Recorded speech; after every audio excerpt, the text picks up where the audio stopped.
All right. Casey and Ellie. Casey and Ellie. Where are you guys from? Salem, Oregon. Salem. Mm-hmm. And tell me about your families. You guys grew up? In Dallas, Oregon.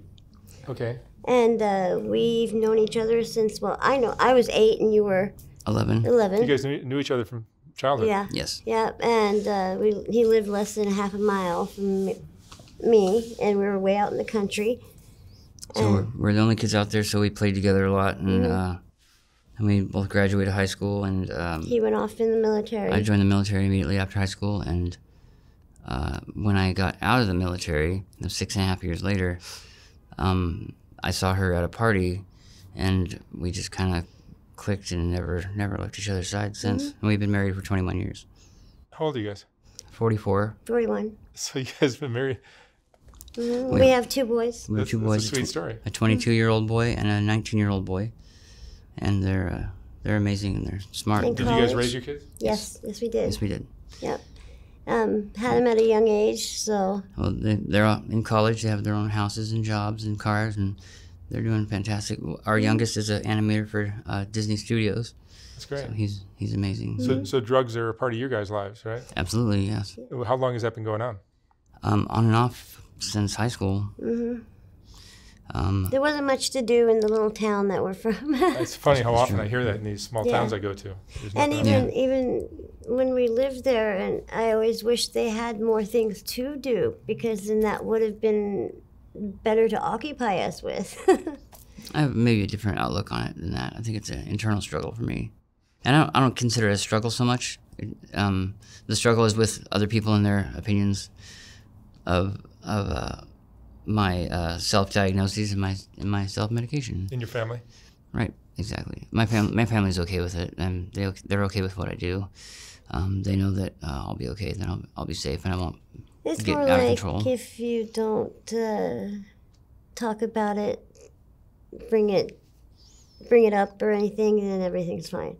Don't bring it around. What is the diagnosis that you're dealing with?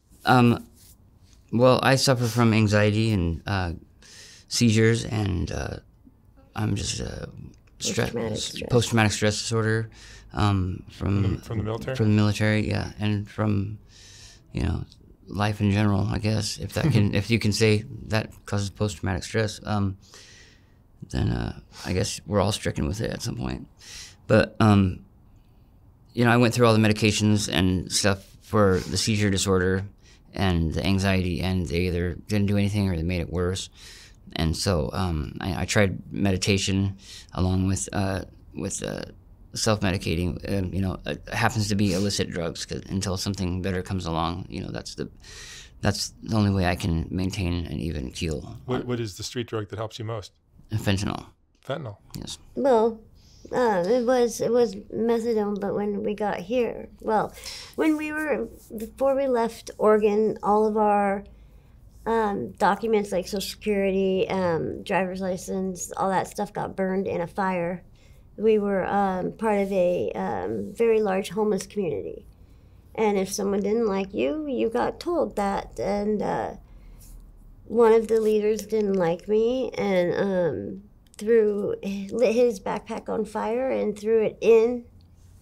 And in the tent that I was in. Had all our important documents. Everything was in there. All my Even his wedding military, ring. DD-214, yes, all my discharge papers, all my active duty, all my overseas documents, everything was in there. So we get here, and they say we don't have you in any we don't have you as a California resident, so we can't give you assistance. And so we were on a methadone program in Salem. What she was getting to was we were on a methadone program in Salem, and we were doing okay on that. We were sober as far as taking methadone is concerned. When we got here, thinking that we could just hop over and get courtesy dose until our insurance kicked in. In California, it didn't work that way, and they said we can't give you services here, and so until you get registered as a California resident. So we are trying to make up the money to go down to the DMV and get some IDs going as a currently transient. You guys have been in LA how long? A week and a half. Oh, you're brand new here. Mm-hmm. Yeah. And you're living like in tents and things like that? Not even that. Not even a tent. on the ground. How That many years doesn't you been? stick around very long. We tried. How many years you been doing this?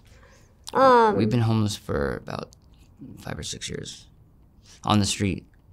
5 or 6 years. And your kids are not Um, helping? No, our kids went the appropriate places before the state. Because Salem Step doesn't in, you have know. anywhere that helps families, really. I mean, they do, but there's a long waiting list, and they wanted to split us all up. Because my boys were too old to go with me into a woman's shelter, too young to go with him into a men's shelter. So their other option was to a youth shelter. And so we'd all be split up, So we said no. We sent them to live with other family members. other family members. Yeah. And now they But live they on were their, in the they same. live on their own now. They were like maybe what? How far away was your mom from where we were living? Not even half a mile. Yeah. Yeah, and we talk to them. We talk to both of them daily on the phone, on FaceTime. And Allie, you're using what? The same fentanyl. Fentanyl? Mm-hmm. How do you guys make money? I'm a booster. Plain and simple, I'm a booster. And so I'm trying to change that. yeah. So the street vendors, they have a supplier. They have suppliers that bring them stuff, and I just try to beat those prices, and I do. It just took a while to catch on here in LA. It's a little different than it is in Salem, but I figured it out, and that's what we're doing currently. But I don't like it. stealing is a way to survive. No, It's got to be a tough. no, No, it's I not don't a way like to it, survive. and It's a way to. it's- It's a way to. It's a way. Not To, get it's sick. a way to eventually go down. So we're trying to change that. I've never liked it. But he's very talented, and I've been trying to get him to, and that's actually what we're doing today, was trying to find arts and crafts store to get paracord. So, because we're both crafty people. We're gonna start, doing our own, like making our own things and trying to sell them and Make stuff like that. So survival bracelets. yeah, I'm a very good macrame, I guess. How'd you first get hooked on street drugs? Well, I got injured in the military and I got on a heavy amount of morphine, and I got to take that home with me, and I got very large amounts of it, and I found myself starting to ask for more frequently, and I didn't even realize what was happening. Nobody told. Back then, it really wasn't. They didn't tell you, yeah. It was just starting to come around that you can get highly addicted to these things, and these are the signs, and I just completely ignored them. And I think it was her when she had her C-section. She also got I had no idea. up on and those, and my doctor just doctor- kept. she had just had shooting her back into it. surgery, so She was all loopy on on Tyler opiates too. And that, yeah, and so I was overprescribed. And I was not aware And we both of were. even getting addicted to something like that. I never figured a doctor would prescribe me for something and it make something, make my life worse. Well, we also take responsibility for our own actions. Yeah. It's not the doctors that got us hooked. It's our own. We knew deep down what was happening. Did you go overseas? Yes, You went to Iraq or I went to Afghanistan. Afghanistan? Yes, 3 times. Yes. You're lucky to get a story of that out of him because I still haven't really, no. Well, I almost lost my feet, so I got hit. Where our convoy got hit with an IED, and I got scars. I wanted to walk home, walk off the plane to my mom, get my mom a hug, walk off the plane in my Class A's, and it didn't happen. I had to come off in a wheelchair, and I was embarrassed. What's your biggest fear now?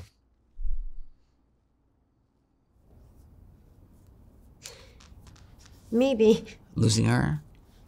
me being kidnapped.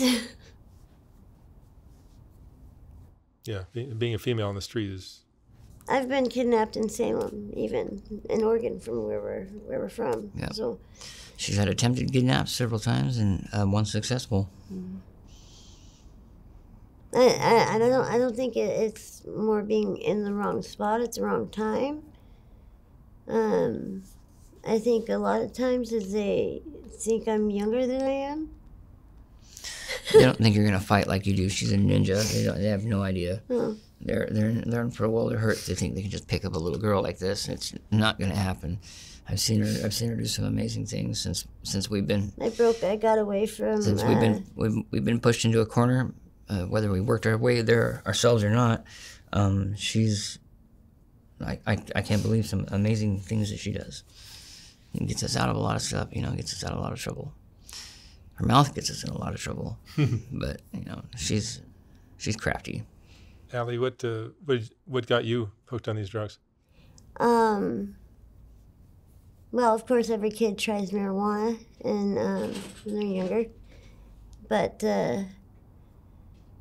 mainly just because after the C-section, it was just because it took away a lot of things that weren't connecting at the time in my head. Like, I was in a horrible car accident, so I didn't remember a lot of past things, and things weren't lining. I think you had postpartum. Weren't lining up Also, to me, and I just had a lot of mental turmoil, and it helped me rest, basically, instead of laying there trying to figure out and put things together. yeah, So- she went for the full checkout, like she just wanted to sleep, basically. Yeah. That was her best solution, was just to not be there. Hmm. Is it harder, kind of keeping things together because you're a couple? Oh yeah, juggling two addictions is Way harder. so much more difficult than one. Because you have to worry about each other, Like last night, we were trying to go to a detox center, and I was ready, and she wasn't. And we were arguing about it, and then she was ready, and then I wasn't. And so, we have to make sure we're both on the same page before we do something like that. And it's hard enough to get myself to go, but I consider her an extension of me at this point. Like, other people might be couples, and they might not operate on this level, but she's part of me, so she's coming with me when I go. I just have to drag her, I guess, or make It's sure she's scary. ready. I have to make sure all the parts of me are ready. If she's part of me, she's got to be I ready. think out of everything, that scares me more than the streets of LA, is going through withdrawals. Going through withdrawals. Yeah. I don't find the streets scary. I'm very comfortable, very at home.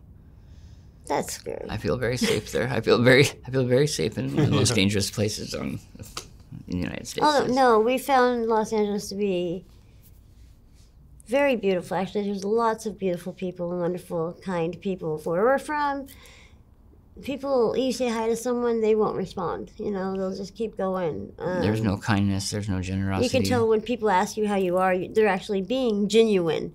Yeah. Or they have a hustle that they're trying to push on you. Yeah. But, either way, even if they're feigning kindness, there's more kindness here than there is a majority of places I've been. Especially towards the homeless. Right. Big time towards the homeless. They're much more accepting of them here. There's much more programs here. In Salem, I was even I was just walking down the sidewalk, and I see this white car coming at me about 45 miles an hour, and I see a kid come out the back window. I'm like, what is he doing? And all of a sudden, I see him throw something, and it hit me right in the chest, and it put me on my knees. It turned out to be a rock. Just because, I just so happened to be walking down the sidewalk, and Near a transit area. in an area that was close to a homeless camp. They labeled me, I'm assuming. And Or they just picked a random Mm-hmm. person. but the next day it Most had likely. cracked my chest. Like it was all purple, and They broke ribs. yeah, it hurt really bad. And that's only one situation I've been in. I've had mysterious liquid thrown on me twice. We've had a lot of They're things not. They're done. mean. They'd be okay with killing homeless people from where we're from. If they eradicated us, that would probably be fine with them. When homeless people die in Salem, you don't hear about it. No, you don't. They don't put it in the paper. They don't put it anywhere. It just lowers property values. They have pushed everybody all the way out into the woods, and they say as long as you're not seen, then there's no problem. Yeah, as long as we can't see you from a paved surface, then we have no problem. I'm sure you've seen some rough things when you guys have been on the street. That's just a small part of it. Yeah, we've found. I'm an intuitive. There was an incident. He tells the story better than I do because I was kind of in a trance at the time.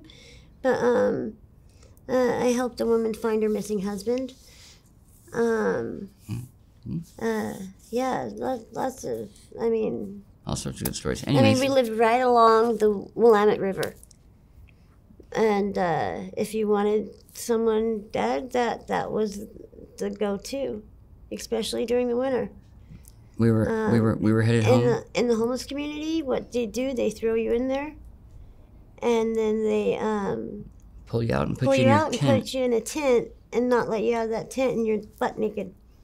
So you end up dying of hypothermia. So of natural causes. Yeah. So, anywho, about the day you were out with Lucky, dumpster diving because we were, doing cans and stuff. It's not like here. I mean, dumpsters are easy. They're out, behind all the buildings, and you'd be surprised what people throw away. Some amazing, perfectly good things, brand new, still in the box. So it's always cool when you find that stuff. I was with our friend Lucky, God rest his soul, and we were just riding around, and we come to, it's kind of like a little seedy part of town. It's off of Silverton Road. It's kind of like the Hispanic part of the neighborhood, area. And we lived there prior to that for several years. I honestly loved it. But I believe it was a cantina, and he was telling me about how they had some good vegetables and stuff in there last time he was there. And I was like, I just want the cans. I don't want garbage fruit and vegetables. And we open it up, and I jump in, and the garbage kind of, the bags kind of fall to the side a little bit. I'm like, what the heck is that? And so we turn our headlamps onto it, make it bright. And there's literally, what I see is only one body at the time of a naked male. I could tell it was male because it was naked. Yeah. But he was missing his head. And you could tell he'd been shot. I was like, holy shit. And I'm getting goosebumps right now. I start backing up, because I'm literally standing on a dead person right now. And I start squirming to try and get out of the dumpster. And he's trying to see exactly what I found, thinking it was something amazing. Oh, it was. Yeah. And so I get out, and I'm out of breath, and I'm trying to tell him exactly what's going on. And he gets in there with his grabby stick and starts moving stuff around. And that's when we found the second male. And this guy, beside him, was also a gun. And that was, I start looking around oh God, are we going to be shot now that we found this? And then he says, hey, they have no heads. Their heads are gone. I believe that was a statement from the mafia. Yeah. We didn't ask any questions. We just kind of, they were fresh. The people that did it had to still be there. At least close by anyways.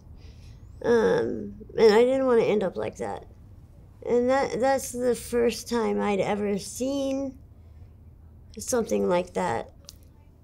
And it's been so many years, and I've had so many other circumstances happen to me that's like almost nothing now. But I still don't understand what can bring someone to do that to somebody, you know?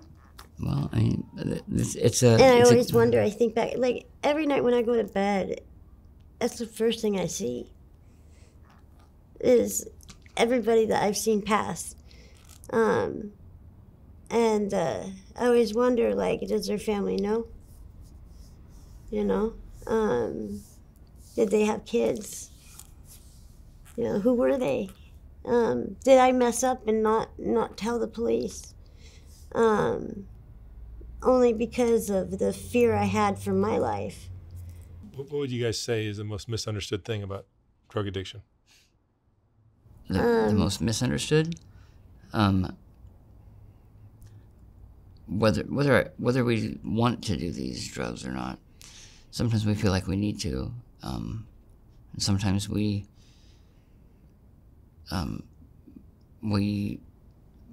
so there's some people that want to do it, and so there's some people that need to do it. Mm-hmm. And whether they're illicit or illegal or not, really, when it comes down to it, as a matter of opinion of somebody else. The addiction is just a small part of it. Addictions only go with illegal drugs because, or you only see the prevalence in illegal drugs. And, well, alcohol, you can be pretty addicted to that, but that's mainstream. They got programs for that. As soon as marijuana became legal, all of a sudden it wasn't bad. You know, those transient people that were hooked on weed, all of a sudden, you know, became entrepreneurs and growing further. Great businessmen. Yeah. Oregon, you know, they decriminalized a lot of drugs, like, you know, like heroin and methamphetamines. This January it goes back to being criminalized. But it was really interesting to see how everything did change when they did do that. How did it change? Well, they didn't have any addiction stuff really in order to handle. They were hoping people would be more open and come out and get help for their addictions. Well, they did come out, but well, they didn't make them legal. They decriminalized them, so they're more like that's what a citation, like a traffic ticket now. Less people in jail. As long as it's under a substantial amount. And substantial amounts, I don't know, you can look those up in the Code of Criminal Conduct or whatever, but it's substantial amounts is quite a bit, more than personal use, I believe. And but now that they've got everybody thoroughly addicted to these drugs that weren't before, and the seasoned addicts are still going strong, they're going to illegalize it again in January and pay all the bills. I think it allowed more crime to happen too, honestly. Oh yeah, the homeless community, along with COVID happening at the same time. That was a nightmare. Yeah, the homeless populace grew, the crime rate grew, the percentage of loss that stores incurred went from 2% loss from employee-based theft was the highest reason for their loss in most instances, to 25% from homeless transient people. I don't think we included this though. We had a house, with our kids and stuff, and we were sober. We were at the methadone clinic, but we weren't using any illicit drugs. When we lost our house, it actually just so happened where people had broken into the house and changed the locks and printed out Windermere rental applications and put an ad out and rented the house out. Yeah, it's a foreclosure scam. Yeah, it scammed us for about 2 years. The lady that owned this house didn't want anything to do with her because her husband had committed suicide in the front door. And so she moved to California, and when they called her about the house, apparently she didn't answer or didn't want nothing to do with it. So this guy, we didn't know him at all. We saw an ad online class or in Craigslist, and it's right there with the Windermere ads. for Which this is a real estate and rental company. absolutely beautiful home, and it was 2,500 square And feet. me and him were both working full time. Yeah, making good money, and you know, it had a loft and game room and wet bars and, you know, hot tubs and swimming pool and all the good stuff, and multi-level home. It was up on the hill, so we could see all the valley, and we had been living in a studio apartment, and our kids were about 8 and 9, 8 and 10, and it was right before Christmas when we did get it. And first thing my son says, "We're a real family now," and so when we did lose it, it all came down at once. We got laid off of work. And then I did my taxes, so I went ahead and paid 6 months. I got $6,000 back, so I went and paid 6 months ahead of rent. I was like, I paid it to our Windermere guy, and paid him the $6,000. And then the very next day, somebody knocks on the door and says, "Hey, I'd like to take a look at your home. It's up for auction. We're trying to put in a bid on Saturday for the auction." We're like, "I'm sorry, our home's not going up for auction. You must have made a mistake." And then another person came, and then so we called Ted and said, "Hey, you know, what's going on? Our house is apparently up for auction on Saturday. What's that all about?" And he hung up the phone, and we never saw or heard from him again. And so at that point, instead of renting to own our own home, we were glorified squatters. And not even glorified, just squatters. In your own home. In our own home, yes. And we're about to be kicked out post-haste. And so when that happened and we were all split up, it was a really, really hard time. Yeah. Did you have jobs? We had jobs at that time. Yeah, we got laid off. We were laid off. We've had jobs since then, of course. But it's been a real struggle with the drugs from then on. We're almost afraid of success because of how it can be ripped out from under you so easily. And we just want to, I think until the opportunities come along where we can guarantee that that's not going to happen, we're kind of wary of becoming more than we are right now. Very true. What would you guys say is the most important lesson you've learned in your lives? They say you can't take anything with you when you die, but you can. It's the emotion in your heart, and it's love that you need to take with you. Don't die with hatred. Don't die with anger. Die with love and compassion and happiness in your heart, above all else. All this crime and all this boosting and all this drug use and all this, it doesn't matter to me. It's arbitrary compared to how long we're going to be dead, how long I'm going to be a spirit. And so where does my life actually reside in the long run? And all that anger and hate has to go somewhere, and it can make you sick. Absolutely. Yep. All right, you guys. Thank you so much for sharing your story. Thank you. I wish you guys lots of luck.